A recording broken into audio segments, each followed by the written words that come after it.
mudada.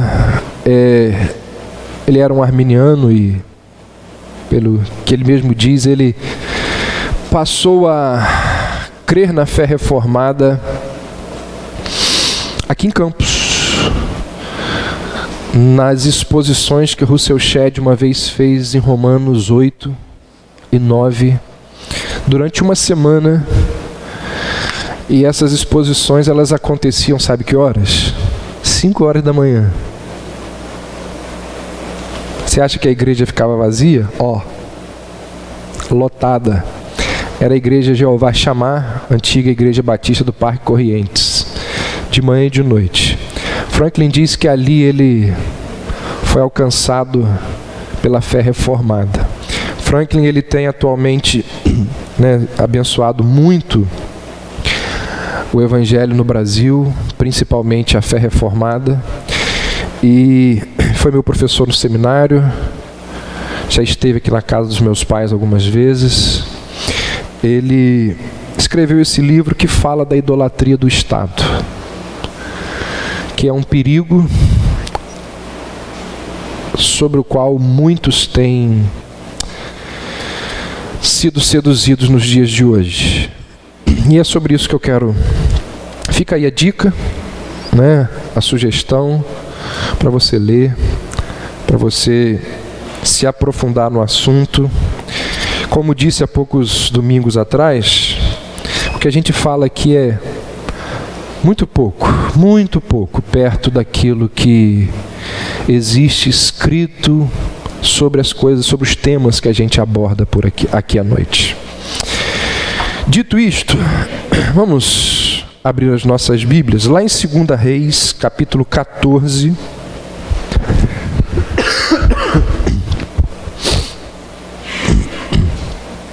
Segunda Reis 14.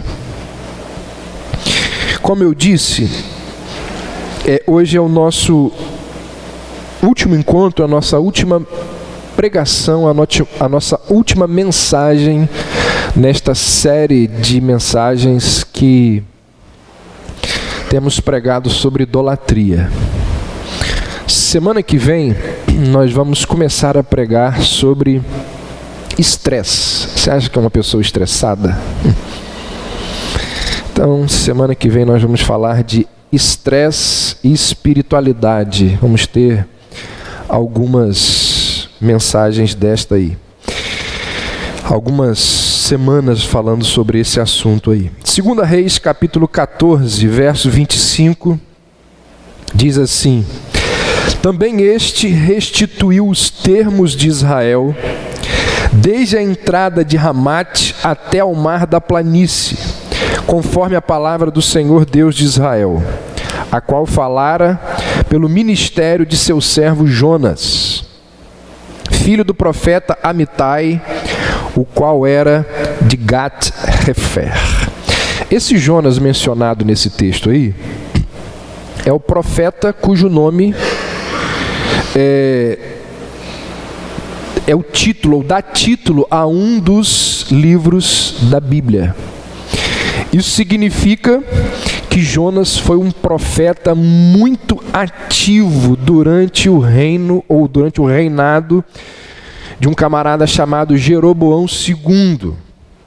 Jeroboão, ele governou o reino do norte durante os anos de 787 até 747 a.C.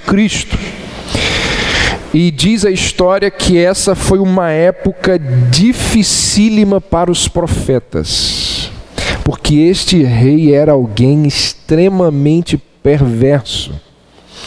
Se você virar as páginas aí, no capítulo 15 de 2 Reis, no verso 24, diz que Jeroboão II fez o que era mal diante do Senhor. Perseguiu muito o povo de Deus. Outra coisa muito importante, porque eu pretendo hoje à noite entender o contexto em que Jonas viveu. Jonas viveu num período em que Israel corria o risco de ser extinto como nação. Correu esse risco. No capítulo 14, esse mesmo que nós lemos, 2 versos depois, diz assim, no verso 27, ainda não falara o Senhor em apagar o nome de Israel de debaixo do céu. Mas não tinha falado, mas Deus estava pensando, estava muito perto de tomar essa decisão. Então Jonas vive num contexto em que Israel corria sério risco. Segundo, Jonas vive num período de socialização da pobreza. Olha o que diz o verso 26 do capítulo 14. Não havia nem escravo e nem livre. Sabe o que isso significa? Que as classes sociais, elas tinham quase que se unificado. Sabe o que isso significa? Que a classe média tinha desaparecido por completo. E a riqueza, ela estava na mão de poucos. Ou você era rico, ou você era pobre. Não tem classe média não. Então ele vive num período de socialização da pobreza. Terceiro, Jonas vive num período de pouca esperança para a nação de Israel. É só você juntar as duas primeiras questões, o risco de ser extinto, muita gente pobre, então isso gera pouca esperança. Não haviam sinais de que as coisas poderiam melhorar ou iriam melhorar. Não havia ninguém, nenhuma nação que pudesse ajudar e auxiliar Israel diante das suas dificuldades. E aí, é diante de todo esse contexto, ou nesse contexto, que Jonas se transforma num profeta extremamente politizado, influenciado por ideologias políticas, cheio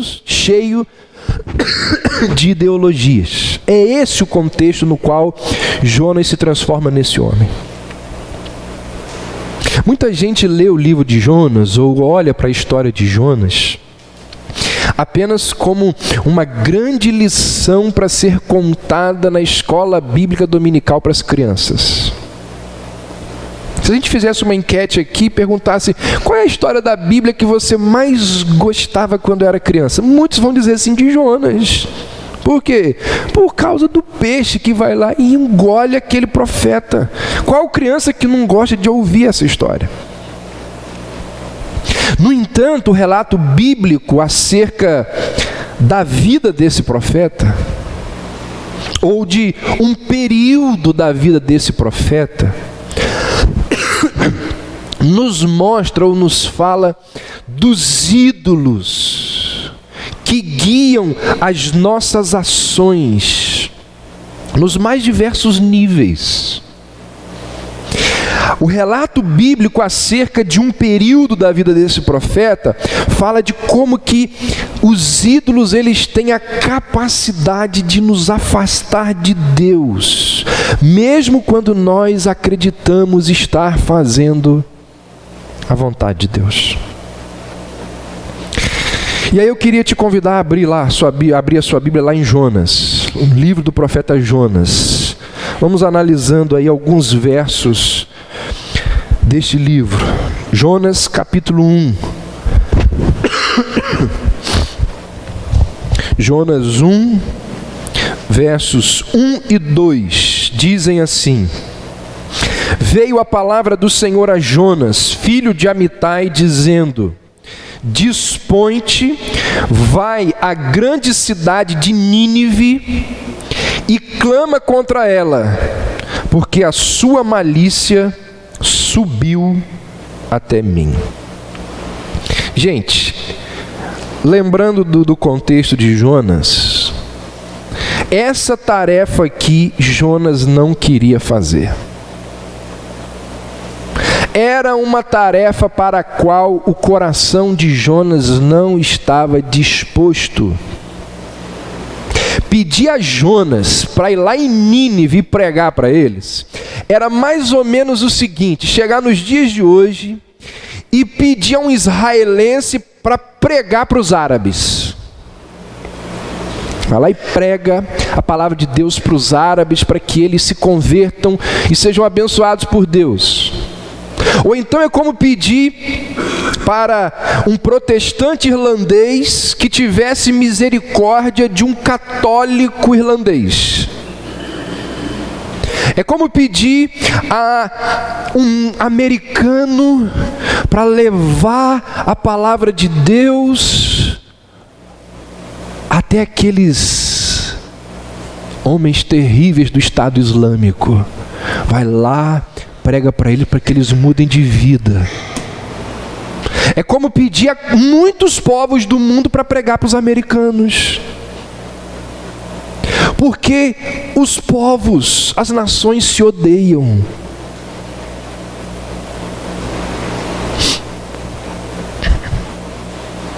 É como pedir a um corintiano para pregar para a Mancha Verde. Ideologia política. Aquilo ali é a política, é a religião dele. Nínive era a cidade mais poderosa do mundo. Era o centro do mundo na época. Era o centro do Império Assírio. E nenhum povo, em toda a história, em todo o período bíblico, teve uma reputação pior por brutalidade e por arrogância do que os assírios. Quando você pega a história secular, nas crônicas dos reinos, você acha lá crônicas dos reis da Assíria, e eles se gabavam das suas brutalidades, das coisas terríveis que eles faziam com os escravos, e eles se gabavam, e eles falavam, e eles registravam para quem quisesse ouvir. Teve um rei chamado, nome muito estranho, Assurbanipal II. Ele viveu um século antes de Jonas. E ele descreve nas suas crônicas uma campanha militar. Ele descreve com as seguintes palavras. Ele diz: causei grande carnificina, destruí, demoli, queimei, fiz seus guerreiros prisioneiros e os pendurei em estacas diante de suas cidades. Esse rei registrou uma batalha em que 3.000 foram mortos e muitos outros foram feitos prisioneiros. Ele diz assim: muitos dos cativos incinerei numa fogueira, muitos mantive vivos. De alguns cortei suas mãos na altura dos pulsos, de outros cortei o nariz, orelhas e dedos da mão. Tirei os olhos de muitos soldados, levei seus jovens, homens e mulheres, para que morressem queimados. A gente lendo isso aqui, né, num domingo à noite na igreja, a gente não tem noção do que é isso. A gente não chega, nem arranha a nossa preocupação, o nosso pudor com isso aqui. Mas isso aqui aconteceu. E depois de esfolar vivos alguns oficiais rebeldes, Assurbanipal registra em detalhes o que fez com as peles humanas desses homens. Ele diz que algumas peles ele espalhou sobre a pilha de cadáveres esfolados, outras peles ele colocou em estacas no meio da pilha, e outras ele pendurou em estacas ao redor da pilha. Ele fez um negócio terrível ali. Em outros exemplos de esfolamento, ele registra registra ter drapejado as peles humanas nos muros de Nínive. Ele fazia mosaicos nos muros que protegiam a cidade de Nínive com as peles daquelas pessoas que ele escravizava. Então não é que eles escravizavam, eles torturavam, eles maltratavam. Eles não simplesmente iam lá e enfiavam a faca na goela do cara e acabou. Não, antes de matar eles torturavam e torturavam muito. Eles tinham prazer em fazer isso. E a história diz que a política de Assurbanipal continuou sendo adotada por seus sucessores, de modo que todas as nações vizinhas tinham muito medo dos assírios. É melhor morrer do que ser pego por eles. Então, Nínive, a capital dos assírios, era também uma capital de muita maldade, de muita violência.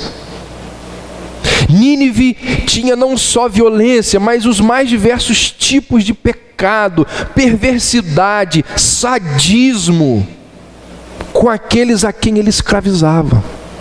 Eles escravizavam. Então, é para essa nação, que era o império do mundo, que ameaçava todas as outras de uma forma terrível, que Deus vira para Jonas e diz assim: vai lá pregar para eles. Quê? Você vai lá e prega para eles. Fazer qualquer coisa que beneficiasse a Síria parecia um suicídio para Israel. E Deus resolve fazer o quê?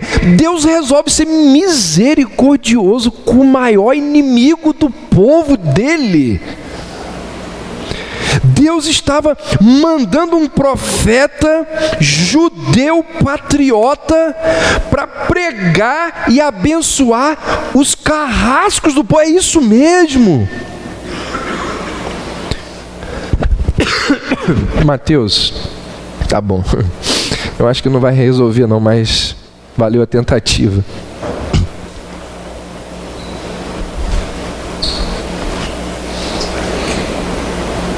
Obrigado.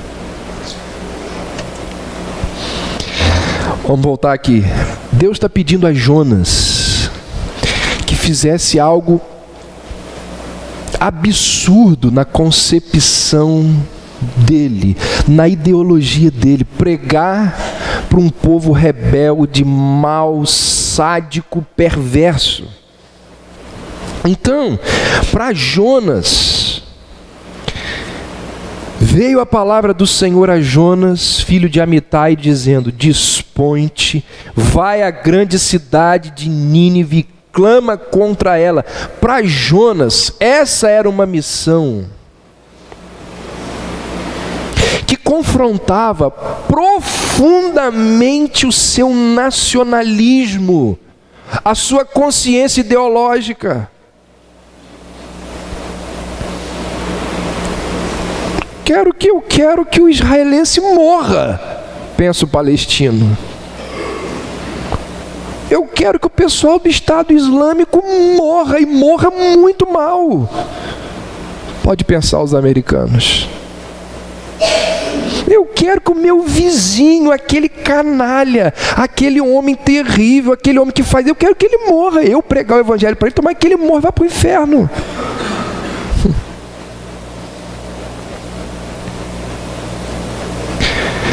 Deus diz: vai e prega.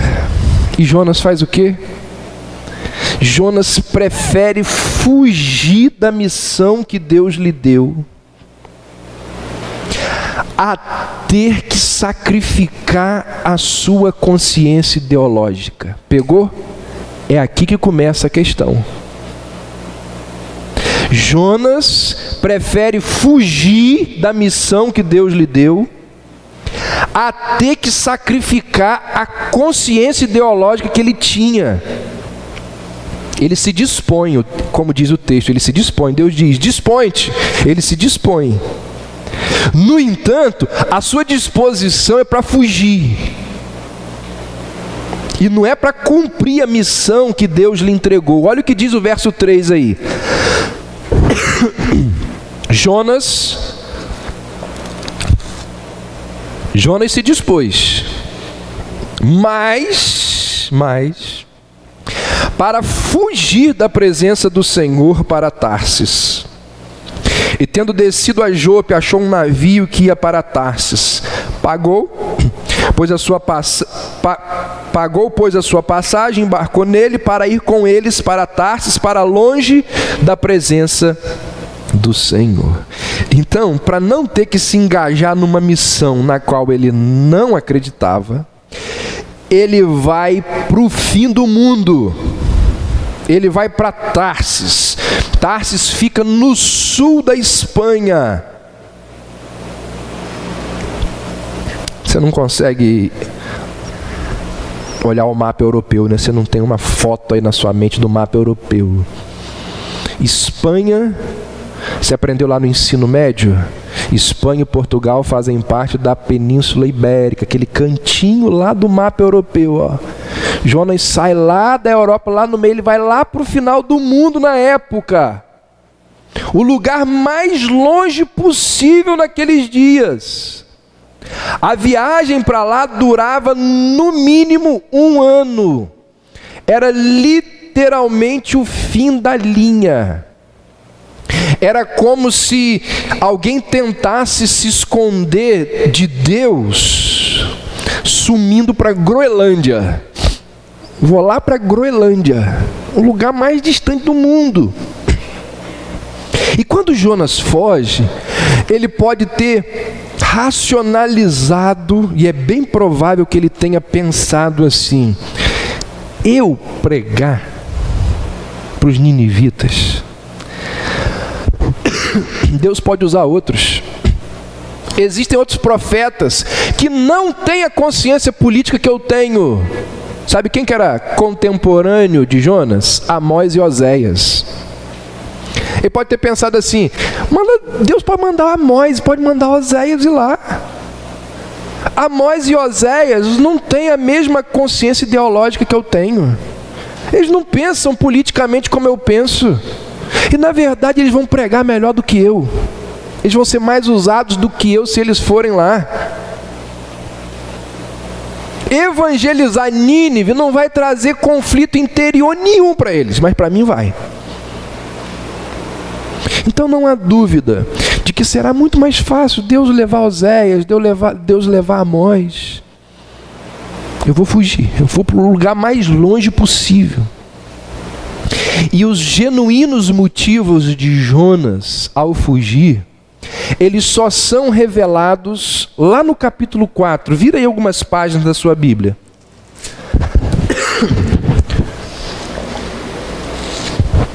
No capítulo 4, verso 1 e 2 dizem assim: com isso, desgostou-se Jonas extremamente e ficou irado. E orou ao Senhor e disse: ah, Senhor, não foi isso o que eu disse estando ainda na minha terra? Por isso me adiantei fugindo para Tarsis. Por que ele fugiu? Ele diz agora: pois sabia que és Deus clemente e misericordioso e tardio em irar-se, e grande em benignidade, e que te arrependes do mal. A gente encontra aqui, da boca do próprio Jonas, o motivo que o levou a fugir de Deus. Está aqui, Jonas fugiu, não é porque ele tinha medo do fracasso. Vou chegar lá, vou pregar e ninguém vai se arrepender. Não é isso. Jonas tinha medo do sucesso. Jonas tinha medo, ele diz: eu vou pregar lá. E você quer saber? Deus é misericordioso, Deus é compassivo, Deus é gracioso. Aquele povo vai se arrepender, Deus vai ser bondoso com eles. E eu não quero isso, eu quero que eles vão para o inferno. Então eu vou fugir. Ele sabia que a compaixão de Deus por Nínive iria desencadear o arrependimento deles, e ele e os ninivitas acabariam fugindo da ira de Deus, escapando da ira de Deus. Então perceba que aqui no capítulo 4, Jonas não está chateado. Não está chateado, ele está irado, ele está muito zangado. O texto diz que Jonas ficou extremamente desgostoso e ficou irado. Você acha que Jonas concorda com aquela palavra? Porque ele já tinha lido isso, provavelmente. Você acha que Jonas concorda com aquela palavra que Deus disse a Moisés? Porque está lá no Pentateuco, ele leu o Pentateuco. Quando Deus vira para Moisés e diz assim: ó Moisés, eu terei misericórdia de quem me aprouver ter misericórdia. Será que Jonas concordava com isso? Gente, quando Jonas foge, sabe o que Jonas está dizendo? Eu não concordo com a forma com a qual o Senhor dirige e controla esse mundo. Eu não concordo. Quando Jonas foge, ele está abertamente criticando a Deus pelos atos soberanos de Deus. Muito provavelmente, se Jonas soubesse que Deus iria destruir Nínive, se Deus chegasse para Jonas e dissesse assim: ó Jonas, eu quero mandar fogo e destruir Nínive, igual eu fiz com Sodoma e Gomorra, mas eu só quero que alguém fale para eles não terem desculpa de que eles não ouviram a pregação. Então você vai lá, prega, corre, porque eu vou mandar fogo. Provavelmente Jonas ia embarcar num Sedex 10 e o mais rápido possível para Nínive, para que aquele povo ouvisse a mensagem e Deus derramasse fogo sobre eles. Jonas faria de tudo para chegar o mais rápido possível ali. Ele tinha um problema. Ele conhecia o Deus a quem ele servia. E ele diz assim, nesse texto de 4:2, ele diz: eu sei que o Senhor é Deus clemente. Eu sei que o Senhor é um Deus misericordioso. Eu sei que o Senhor é tardio em se irar. Eu sei que o Senhor é grande em benignidade. Eu sei que o Senhor se arrepende do mal. E eu sei que se eu pregasse como aconteceu, o Senhor ia se arrepender de matar esse povo. Eu suspeitava de que se eu anunciasse o Evangelho, o Senhor ia suspender a condenação de Nínive. O Senhor traria arrependimento a essas pessoas. E eu nunca quis isso. Você consegue perceber que Jonas, ele colocou o interesse nacional de Israel acima da obediência de Deus e do bem espiritual dos ninivitas? É o que acontece com muitos hoje, gente. As suas ideologias políticas estão acima do que as Escrituras falam que nós devemos fazer. As ideologias políticas de muitas pessoas estão acima do amor ao próximo. O nacionalismo hebreu, o elitismo religioso, transformou-se num Deus, como nós vamos ver daqui a pouco, numa divindade na vida de Jonas. Em busca do bem de Israel, ele se rebelou contra o Deus que ele servia, e ele não estava nem aí para o próximo. Verso 4 do capítulo 1, volta lá, diz assim: mas o Senhor lançou sobre o mar um forte vento, e fez-se no mar uma grande tempestade, e o navio estava a ponto de se despedaçar.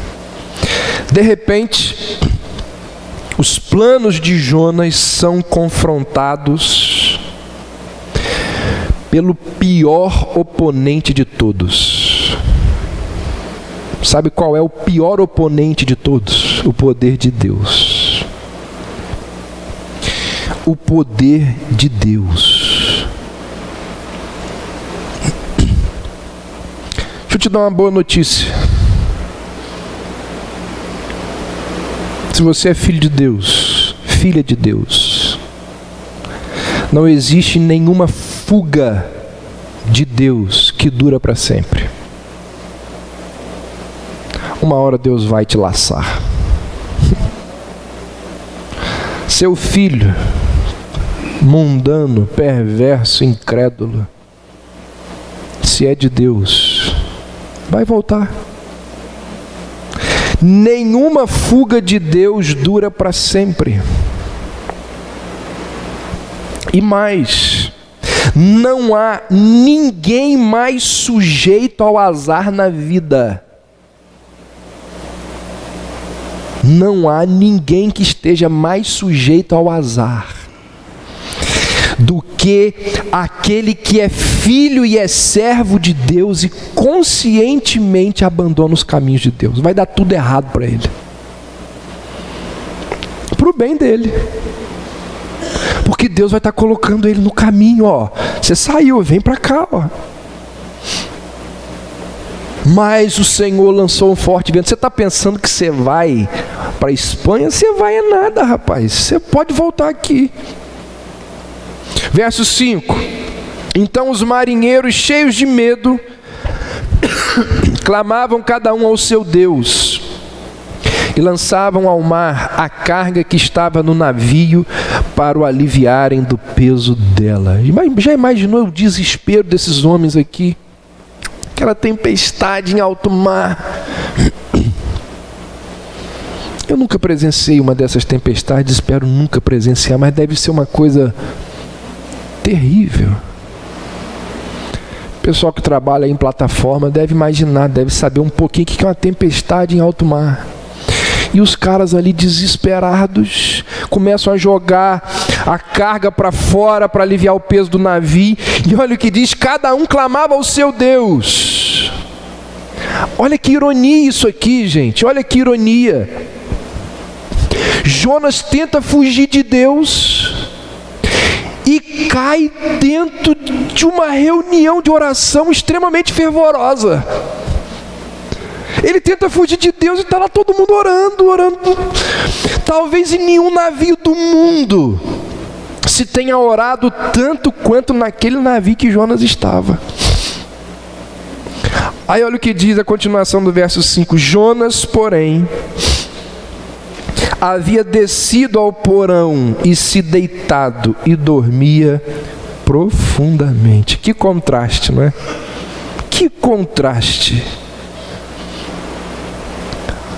O navio quase virando, o pessoal clamando ao seu Deus, jogando as mercadorias para fora, e Jonas dormindo profundamente. Jonas foi capaz de abandonar a mais fervorosa reunião de oração da sua vida e se aprofundou num sono. Esse texto aqui ele é cheio de ironia. Enquanto os pagãos, eles ansiavam por lutar, lutavam com raça, com graça por sua vida, Jonas ele está lá, se auto-sepultando num sono de desistência da vida.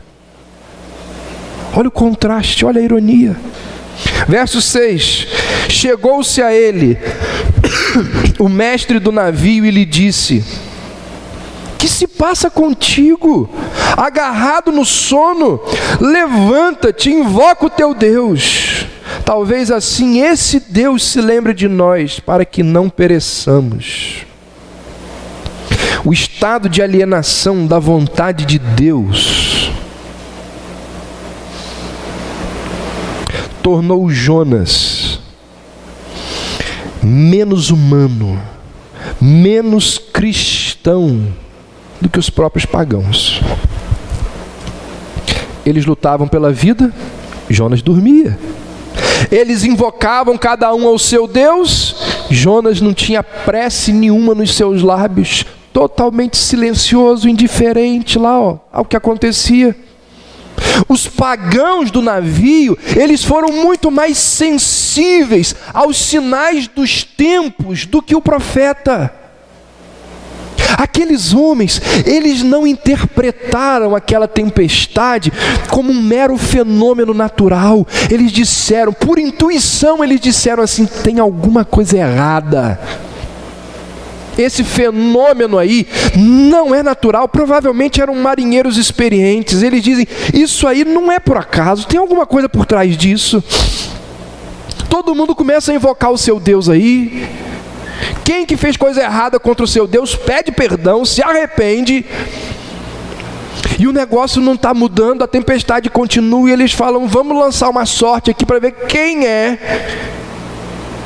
a pessoa que está mal com o seu Deus. A sorte é lançada e o azar é de Jonas. Diz o texto que cai sobre ele, e descobre-se que o homem de Deus era a causa da desgraça. Foi a vida daquele homem de Deus que atraiu a maldição sobre o grupo todo. Não vou me deter nisso aqui, mas é mais um princípio. Qual princípio? Homens de Deus em fuga trazem maldição por onde quer que eles andem. Homem de Deus que não está na vontade de Deus traz maldição sobre a casa, traz maldição na igreja, traz coisas terríveis para aquelas pessoas com as quais eles convivem. De forma semelhante, uma igreja alheia à vontade de Deus é instrumento de desgraça para a sociedade, pode ter certeza disso.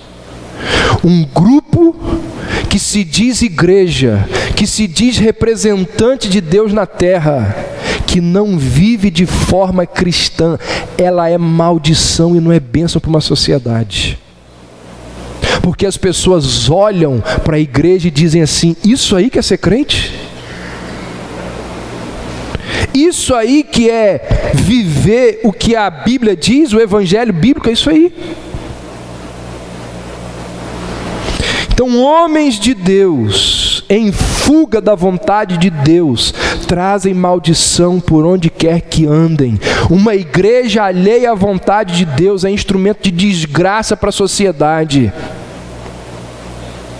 O que aconteceu com Jonas? Essa é a lição que os marinheiros nos dão quando eles dizem a Jonas, olha aí verso 8 e 9.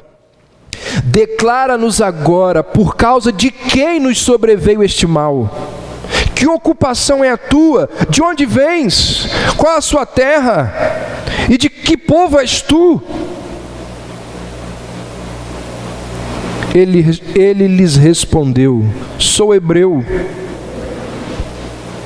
e temo ao Senhor, o Deus do céu, que fez o mar e a terra.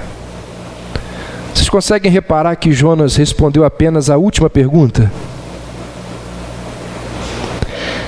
Vocês conseguem reparar que ele foi evasivo? Que a sua resposta tem traços de autojustificação? Consegue perceber cinismo na palavra dele? Por que cinismo?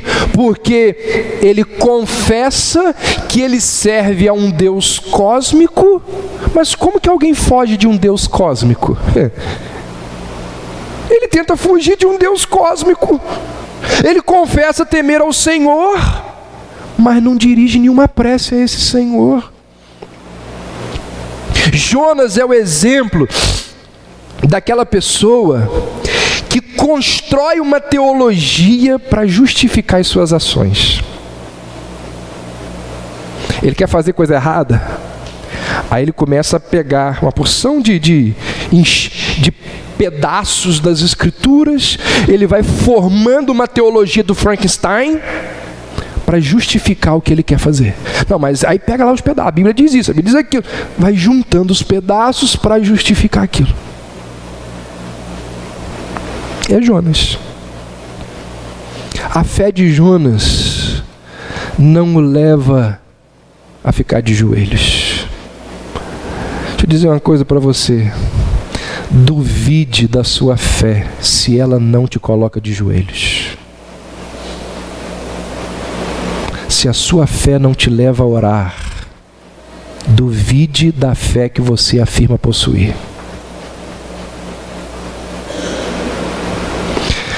A declaração sobre quem é o Deus de Jonas e as razões dele estar no meio daquele barco deixaram aqueles marinheiros apavorados. Diz o verso 10 que eles, possuídos de grande temor, eles viram para Jonas e diz assim: que é isso que fizeste?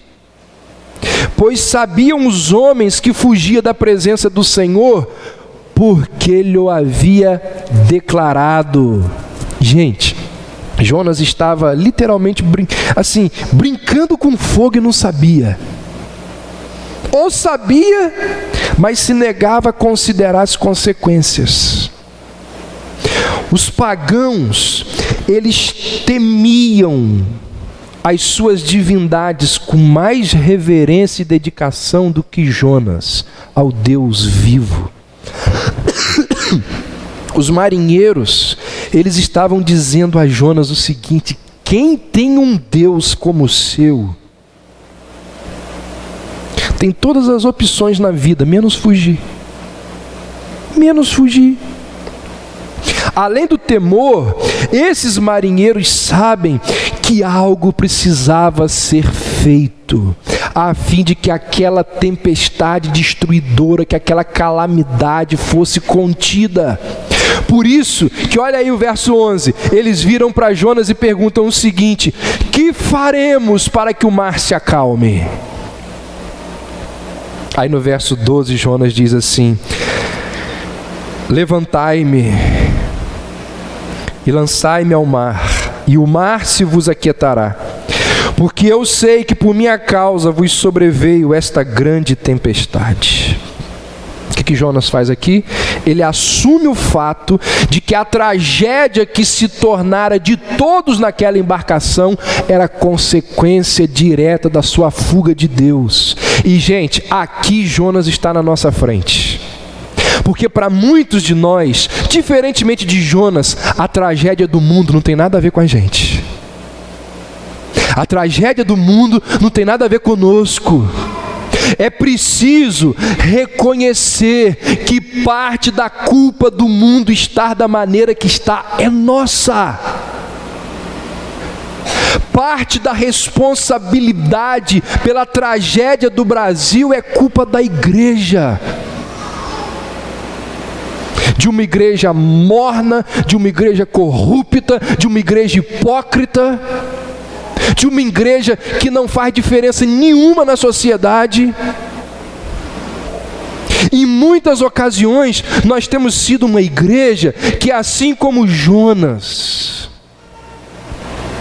ora menos do que muitos pagãos da sociedade.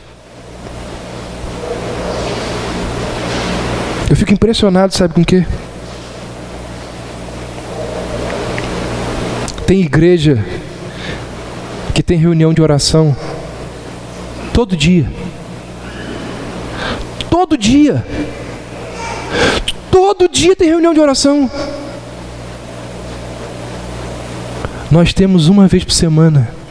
Vem um dia para você ver o gato pingado que tem aqui. Cadê você, meu irmão, na reunião de oração?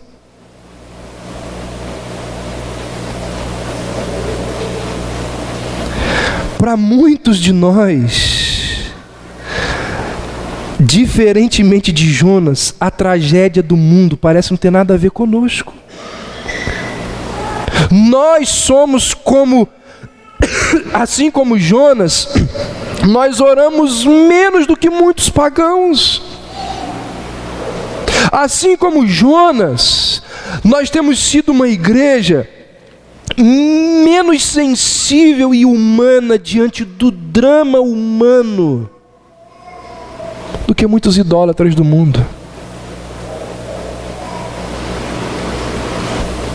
Seu rosto não cora de vergonha quando um incrédulo, ou alguém que é de uma outra religião, que adora uma outra divindade, faz algo que você como cristão deveria fazer, não? Não tapa de luva na sua cara, não? Em muitas ocasiões nós temos sido uma igreja que, assim como Jonas, nós temos sido muito mais parte do problema do que da solução. Mas Jonas, ele teve a hombridade de dizer: fui eu. Isso aí, problema é meu. Esse erro aí é por causa de mim. O que está acontecendo aqui é por causa de mim, por causa do meu erro. Então não se esqueça disso. Parte da culpa das coisas não darem certo é sua. Sua família não é feliz. Sua família não é funcional. Sua família está recheada de problemas.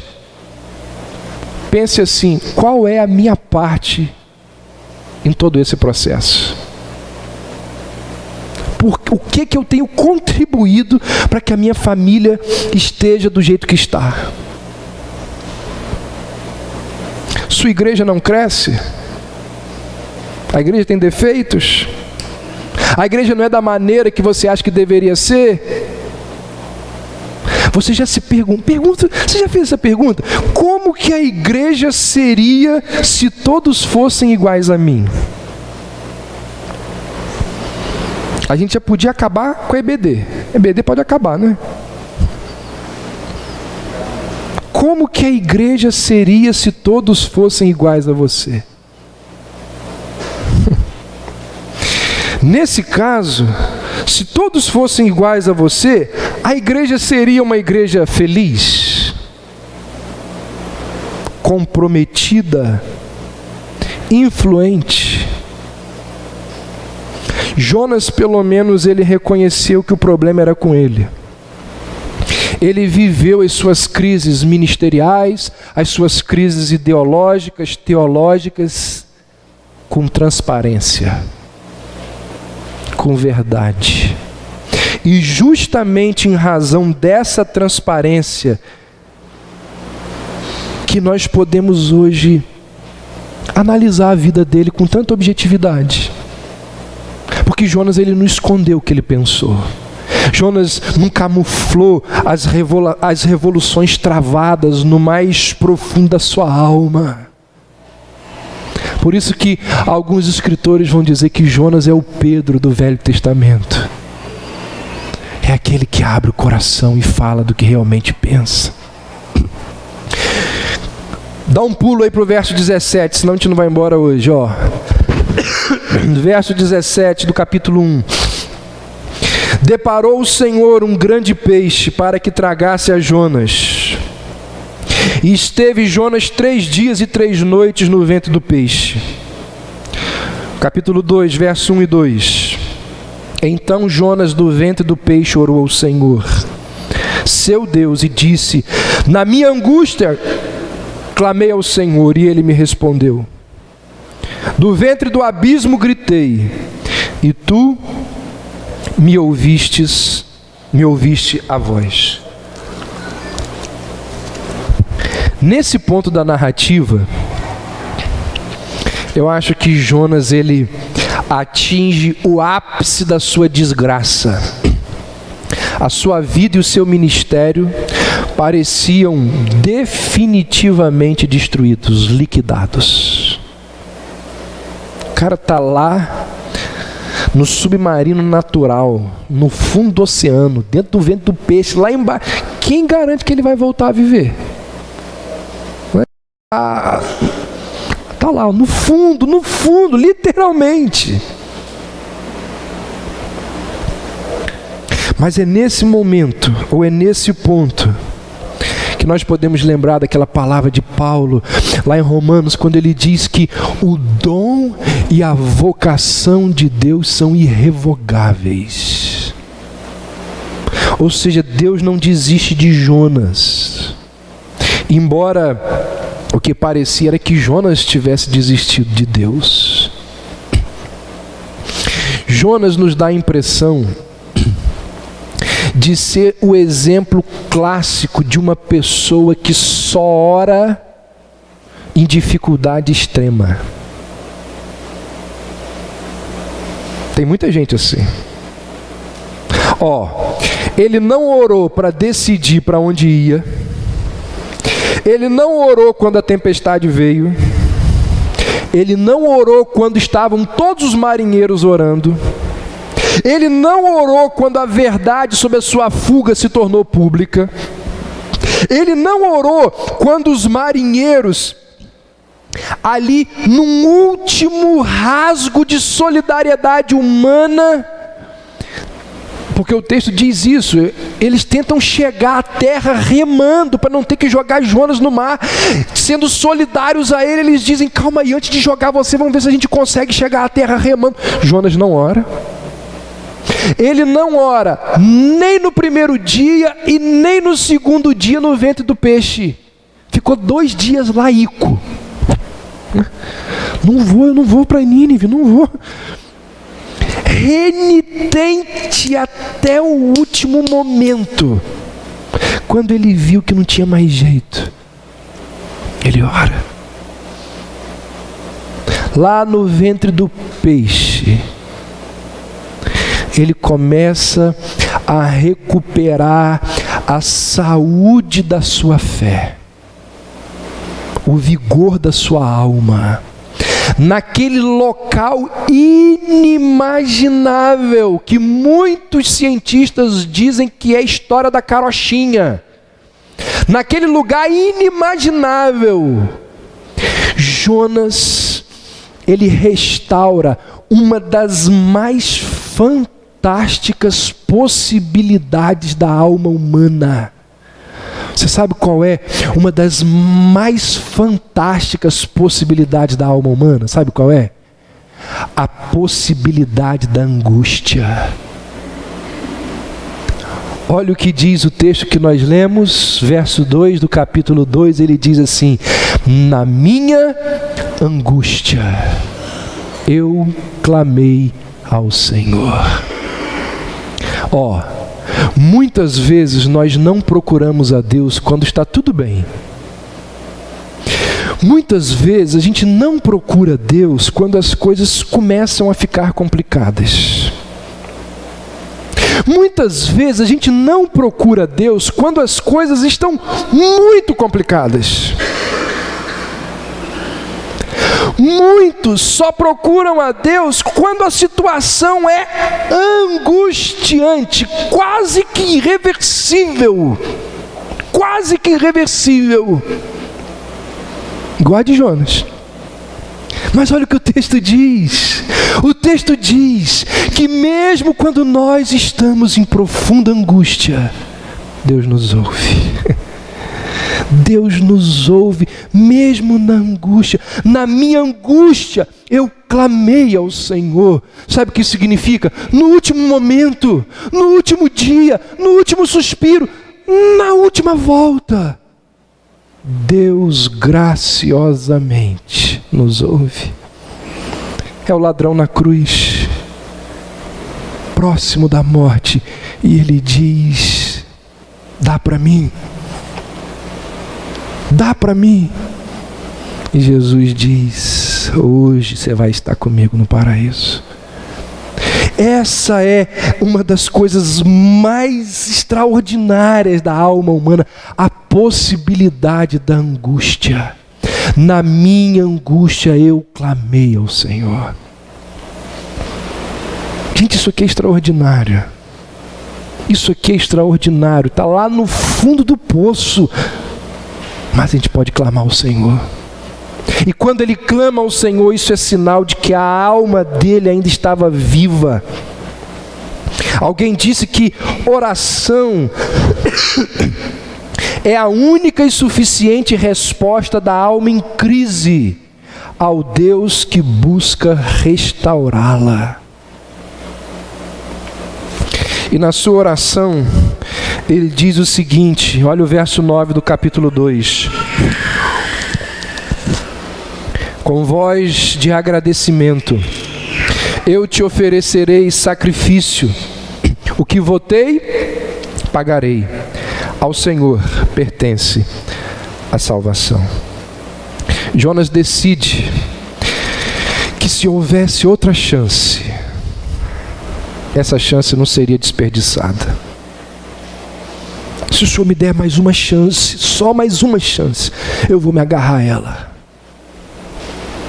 Uma vez livre da tragédia, de estar livre do porão dos oceanos, ele se compromete, ele diz: se o Senhor me salvar, eu vou lá em Nínive, eu vou lá e prego, eu vou cumprir a minha missão.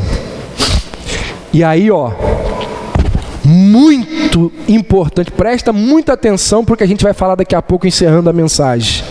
Presta muita atenção nessa expressão aqui do verso 9, quando ele diz assim: ao Senhor pertence a salvação.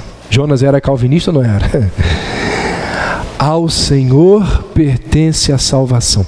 Se a salvação pertence ao Senhor, sabe o que isso significa? Ele dá a salvação para quem Ele quiser, não é? Se é de Deus, Deus vai ministrá-la, vai oferecê-la a quem Ele quiser, inclusive os ninivitas. Jonas reconhece que a salvação não pertence a nenhuma raça, a nenhum grupo, a nenhuma classe de pessoas. As pessoas religiosas não merecem mais a salvação do que as irreligiosas. A salvação não é patrimônio de nenhum povo, de nenhum grupo, de nenhum clã, de nenhuma igreja, de nenhuma etnia. A salvação é de Deus, não é nossa. A salvação, ela vem apenas do Senhor. Então Ele dá e Ele dispensa a quem Ele quiser. Mas olha que ironia. Jonas confessa isso na sua oração, mas ele não deseja que os ninivitas sejam salvos. Como entender? Talvez a resposta esteja aqui no verso 8 do capítulo 2. Como que pode? Preste atenção, aqui é o grande momento da mensagem para você entender a idolatria do Estado. Como que pode? Ele acaba de dizer: ao Senhor pertence a salvação, mas ele não deseja que os ninivitas sejam salvos. Como que isso pode? Olha o que diz o verso 8 do capítulo 2. Os que se entregam a quê? A idolatria. Os que se entregam à idolatria vã abandonam aquele que lhes é misericordioso. Gente, quem eram esses que se entregam à idolatria? De quem Jonas está falando aqui? Exatamente aquelas pessoas as quais Deus os chamara para pregar em Nínive. Essas pessoas, diz o profeta, eles abandonaram aquele que lhes é misericordioso. Então presta muita atenção. De acordo com Jonas, presta atenção nisso. De acordo com Jonas, o que é que impede a misericórdia de Deus de chegar na vida de alguém? Segundo o profeta, o que é que bloqueia a graça de Deus de ser dispensada sobre o homem? Idolatria. O apego aos ídolos. O que ele disse? Os que se entregam à idolatria abandonam aquele que lhes é misericordioso. Percebeu? Percebeu? O que bloqueia a graça de Deus? Idolatria. Agora olha que interessante. O próprio Jonas falhou na sua compreensão da misericórdia e da graça de Deus sobre os ninivitas. Não foi? Ele falhou. Ele não queria que a graça de Deus, a misericórdia de Deus, chegasse para os ninivitas. Por que ele falhou? Porque ele tinha um coração idólatra, igual dos ninivitas. Se a idolatria bloqueia a graça de Deus, por que ele não quer que a graça de Deus chegue lá? Porque ele também tem um coração idólatra. E onde que está o ídolo dele? No seu país. No seu país. Um profeta, como disse no início, altamente politizado. O país dele se transformou no seu ídolo. O amor ardente por seu país se amalgamou em sua idolatria de tal maneira que ele ficou cego para a graça de Deus sobre Nínive. Gente, é exatamente isso que acontece com muitos de nós. Nós somos tão comprometidos com as nossas ideologias, as mais diversas. Nós somos tão comprometidos com as nossas ideologias que nós somos incapazes de dispensar amor, graça, misericórdia sobre a vida dos outros. Esse mendigo aí que se exploda. Isso é problema do Estado, não é problema meu. Concepção ideológica, né? Cadê o seu cristianismo? Nós estamos tão comprometidos com as nossas ideologias que aquelas pessoas que não andam na nossa cartilha, não dançam a música que a gente gosta, não fazem parte do nosso grupo, essas pessoas devem ser desprezadas, descartadas, mortas. E se forem bem diferentes da gente, que morra e vá para o inferno. As nossas ideologias políticas, elas podem nos levar a desejarmos que Deus arrebente com os nossos inimigos de forma arrasadora. Você sabe o que eu estou falando. Quando a nossa ideologia política impede que a gente olhe o outro com amor, com graça, com compaixão, e a gente começa a atacá-lo. A gente sai do campo das ideias e entra para o lado pessoal. Porque a ideologia política é maior do que o Deus a quem servimos. E Jonas. Orgulho racial e tendências políticas podem se transformar em ídolos nas nossas vidas.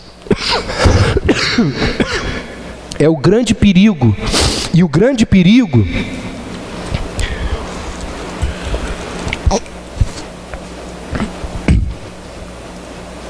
é que elas nos afastam do Evangelho da graça. Por quê? Porque no Evangelho da graça, no Evangelho da graça, Paulo diz assim: considere os outros superiores a si mesmo. Mas quando a gente tem a nossa ideologia política, a gente considera o outro inferior. A gente ofende o outro. A gente maltrata o outro. Nós passamos a considerar as características da nossa filosofia como superiores às dos outros. E começamos a maltratá-lo. E num ambiente assim, a graça de Deus, ela desaparece. Isso fica muito evidente lá naquele confronto de Paulo e Pedro em Gálatas 2. Lembra? A gente estudou isso esse ano, lá no início do ano. Foi ano passado. Gálatas 2 foi ano passado. Pedro, um apóstolo judeu, desde a infância, Pedro aprendeu a olhar para os gentios como pessoas espiritualmente impuras. Na escola que Pedro ia, o professor dizia assim, quem não é judeu é espiritualmente impuro. Chegava em casa, Pedro fazia lá o dever de casa. Judeu e gentio. Esse aqui está limpinho, esse aqui está sujo.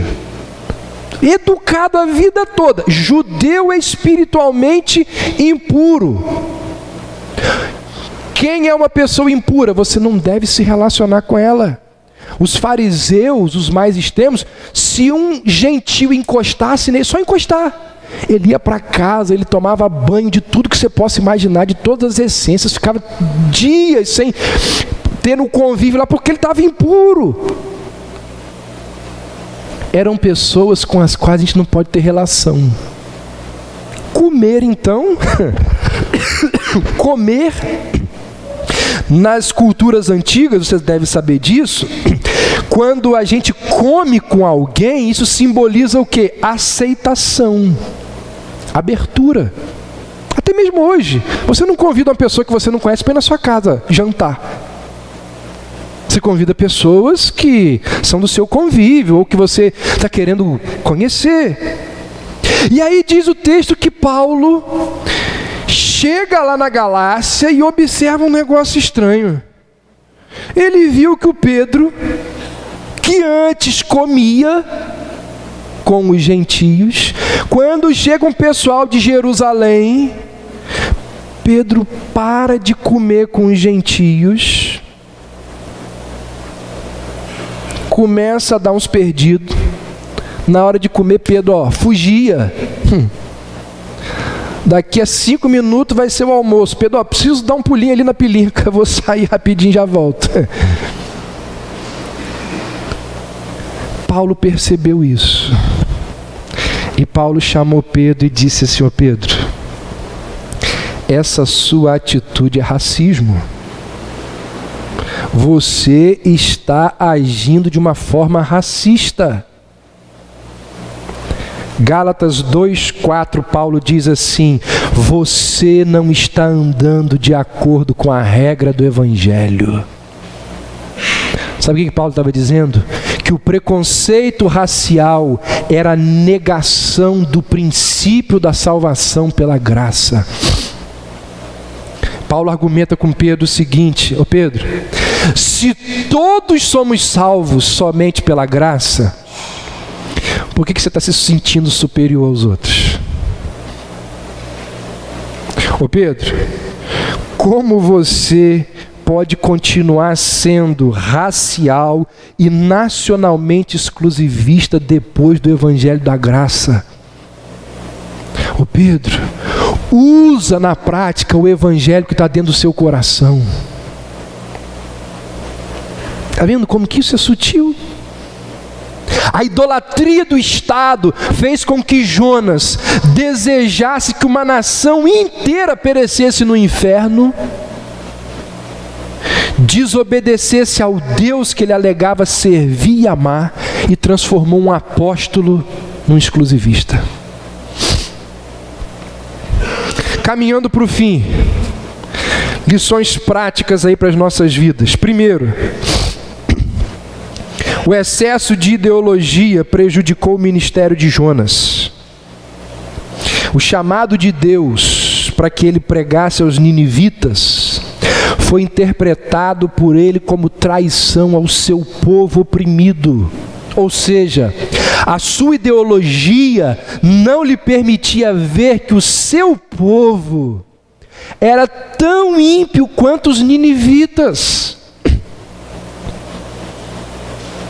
Nessa história toda aí que existe no mundo atualmente, israelenses, árabes, americano, Estado Islâmico, quem é melhor? Quem é pior? É todo mundo, gente. Não tem, nessa história não existe melhor e pior, é tudo pior. Às vezes nós brasileiros enchemos o peito e falamos assim: nós não somos imperialistas como esses povos que massacram os outros. Estuda a história, filho. 1865, Guerra do Paraguai, vai ver o que nós fizemos com os paraguaios. Não existe melhor e pior, é tudo pior.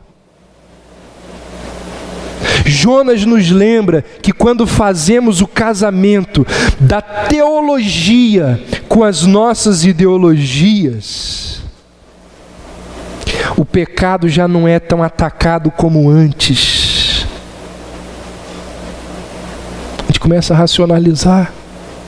O pecado não é tratado como a Bíblia diz que ele deve ser tratado. O pecado não é mais aquele que transgride os absolutos de Deus, mas aquele que transgride os princípios da nossa ideologia. Saiba disso. Excesso de ideologia prejudica a maneira como nós olhamos para o nosso cristianismo. Isso se reflete na prática. Se alguém quiser se aprofundar nesse assunto, ouça a mensagem que o Hernandes Dias Lopes pregou na Fiel ano passado.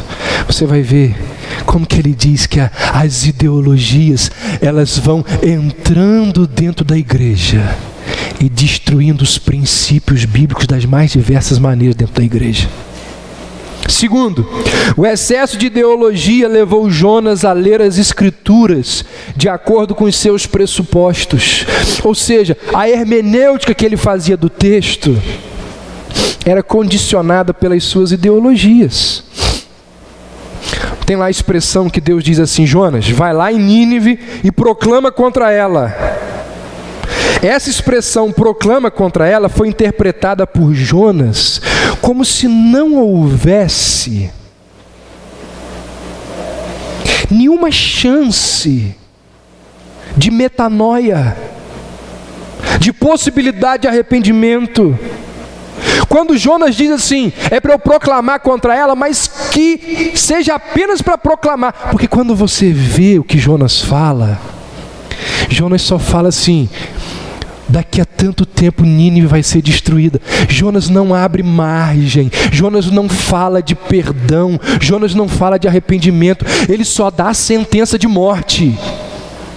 Ou seja, a proclamação dele já estava permeada com a sua ideologia. Ele não abre porta para a salvação de Nínive na história. E esse é um grande perigo que a gente corre: permitir que as nossas ideologias interfiram na interpretação que nós fazemos da Bíblia.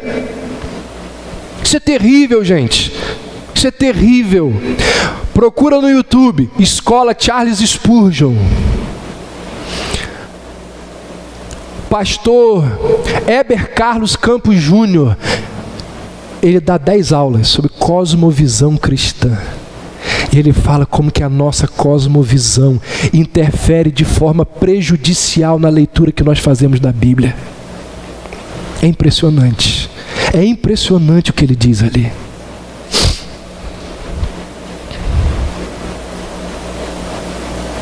Eu sei que a hora está avançada, mas vou só falar um detalhezinho que ele diz ali. Ele diz assim: há 30 anos atrás, 40 anos atrás, 50, as famílias tinham quantos filhos? 8, 9. As pessoas entendiam que nós deveríamos, como diz o Salmo, encher a nossa aljava de flechas. Não é isso? Quanto mais filho, mais bênção de Deus. Hoje em dia, quantos filhos uma família quer ter? 2. Aí, se a gente pensar em ter o terceiro, o pessoal fala assim: você está doido? E se tem um casal, então falou: agora acabou, né? Agora tem um menininho, a menininha, tá bom, né? O que mudou? O que mudou? Será que não foi a nossa visão capitalista que interferiu a nossa forma de viver? Porque as coisas parece que estão mais difíceis. Cosmovisão mudando a leitura que a gente faz da Bíblia. A maneira como nós nos comportamos. Terceiro, os interesses de Deus na história são maiores do que os interesses de qualquer ideologia. Irmãos, não importa quão importante, quão influente, quão abrangente seja esta ou aquela ideologia, os planos de Deus são maiores e os planos de Deus irão prevalecer. 25 de abril de 1974. Sabe o que teve nessa data aqui? Vocês não fazem mais vestibular, né? Aí tá, já passou muito tempo. Cadu, você tem que saber. Fez vestibular há pouco tempo. 25 de abril de 74, Revolução dos Cravos, Portugal. Depois um regime ditatorial. Quando os soldados saem às ruas tentando impedir a manifestação contra a ditadura, jovens cristãos portugueses, sabe o que eles fizeram? Usaram o cano das armas dos soldados. Sabe para quê? Colocar flores. Cada um, aqueles milhares de jovens, com uma flor. Do outro lado estavam os soldados, com os seus fuzis. Eles chegaram lá e em cada uma daqueles fuzis, eles colocaram no cano daquele fuzil um cravo. Aqueles cravos eram uma espécie de símbolo das sementes do futuro que estava chegando. Esses mesmos jovens, depois de fazerem isso, eles se deram as mãos e saíram pelas ruas de Lisboa. Isso você não ouve na história secular, né? Olha a tendência da história secular. Você não ouve isso na sala de aula, mas isso aconteceu. Os jovens cristãos dão as mãos e eles saem pelas ruas de Lisboa cantando uma canção que foi feita para aquele momento ali. Uma canção que alimentou aquela utopia de mudar o regime. E mudou. Sabe o que dizia aquela canção? Ó vinde vós, ó povos, de todas as nações, erguei-vos e cantai com alegria. Fazei soar no ar a nova melodia, que Jesus Cristo traz libertação. É tempo de romper a vil escravidão que em nós exercem homens ou ideias. É tempo de dizer que só Deus pode ser o Senhor da humanidade. E naquele contexto de mentiras, naquele contexto de injustiça, o refrão da música diz: a verdade vos libertará. Sereis em Cristo verdadeiramente livres. Vinde todos, sim, ó, vinde já, e celebrai com alegria a vossa libertação. Lembra da segunda parte? Tem tudo a ver. E vós os oprimidos, e vós os explorados, e vós os que viveis em agonia, e vós os cegos, coxos, vós cativos sois. Sabei que em breve vem um novo dia. Um dia de justiça, um dia de verdade. O que eles queriam? Um dia em que haverá na terra paz, e que será vencida a morte pela vida. E a escravidão, enfim, acabará. A história secular não conta. Mas você sabia que antes do muro de Berlim derrubar, existiu uma reunião de oração em Leipzig, com mais de 80 mil pessoas, clamando para que Deus acabasse com o regime comunista. Irmãos, as grandes mudanças na sociedade, ao longo da história, elas acontecem porque o povo de Deus se põe a clamar. Os interesses de Deus na história, eles são maiores do que os interesses de qualquer ideologia. Acima das nossas ideologias deve estar a vontade e os mandamentos de Deus. Eu estou me preparando, não sei quando, mas em breve, não sei se esse ano ou ano que vem, eu vou pregar aqui sobre avivamento.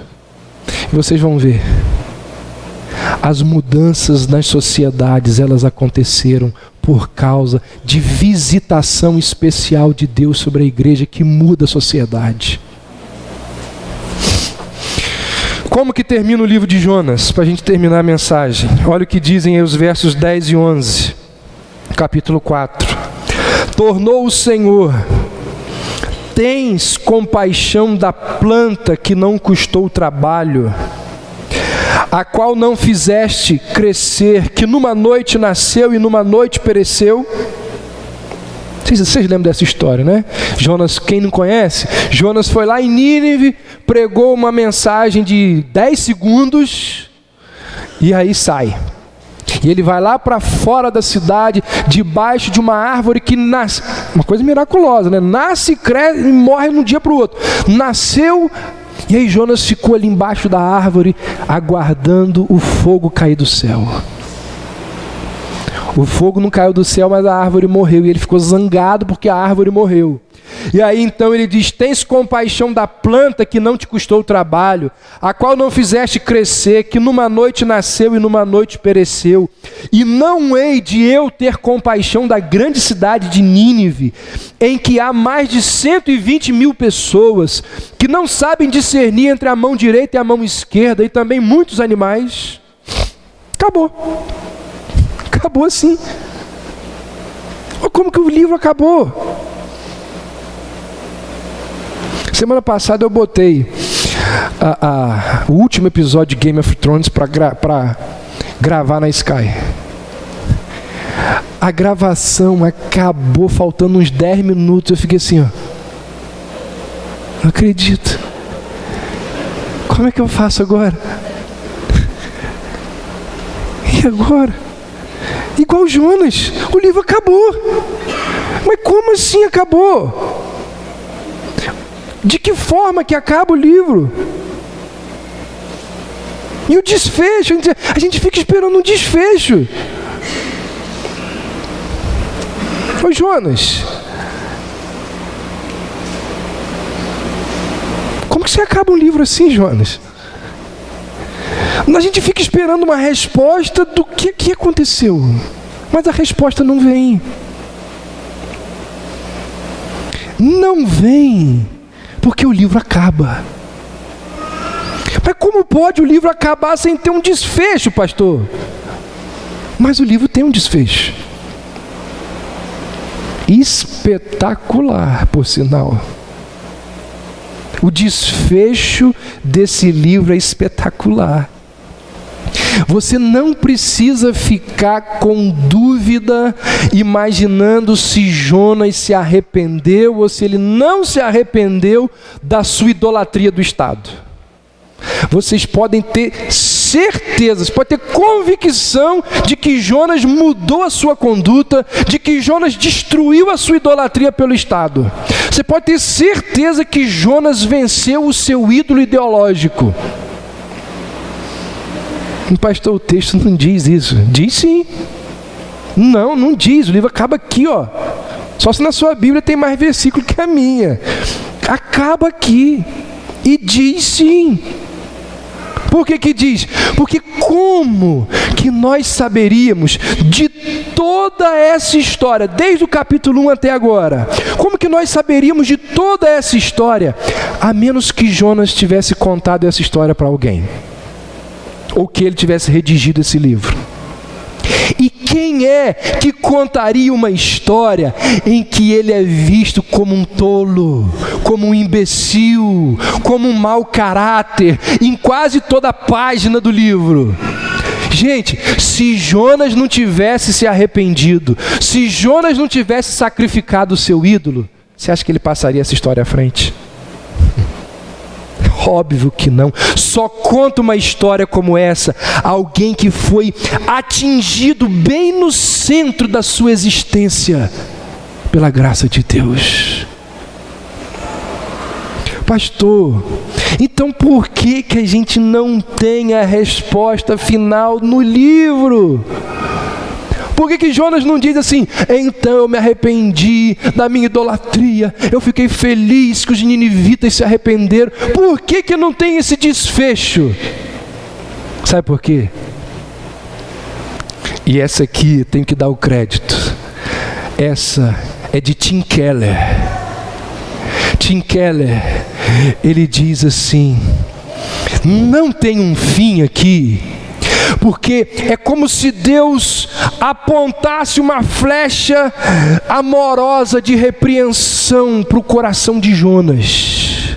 Deus estica a flecha de amor e repreensão para o coração de Jonas e solta.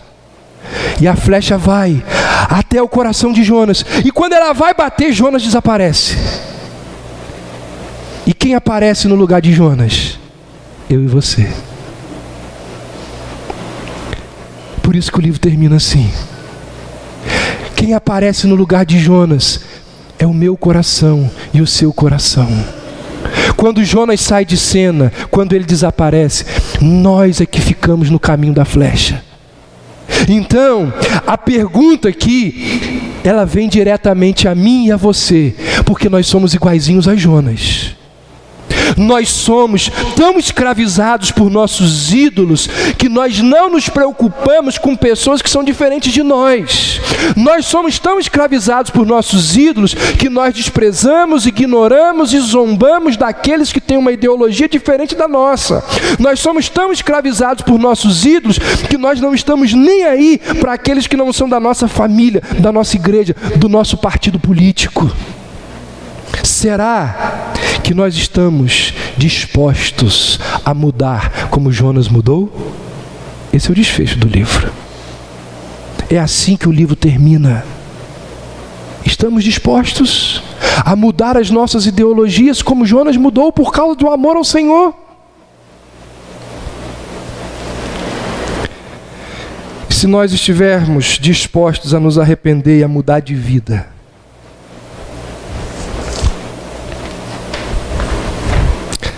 nós precisamos olhar para a última mensagem de Jonas na Bíblia. Você sabe qual é a última mensagem de Jonas da Bíblia? Não é aqui não. No Novo Testamento. Abra aí para a gente encerrar. Lucas capítulo 11.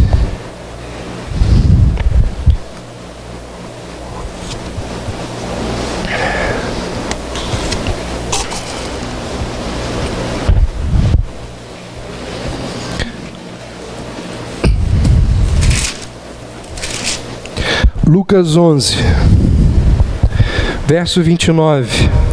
Como afluíssem as multidões, passou Jesus a dizer: esta é geração perversa, pede sinal, mas nenhum sinal lhe será dado, senão o de Jonas. Porque assim como Jonas foi sinal para os ninivitas, o Filho do Homem o será para esta geração. Verso 32. Ninivitas se levantarão no juízo com esta geração e a condenarão, porque se arrependeram com a pregação de Jonas.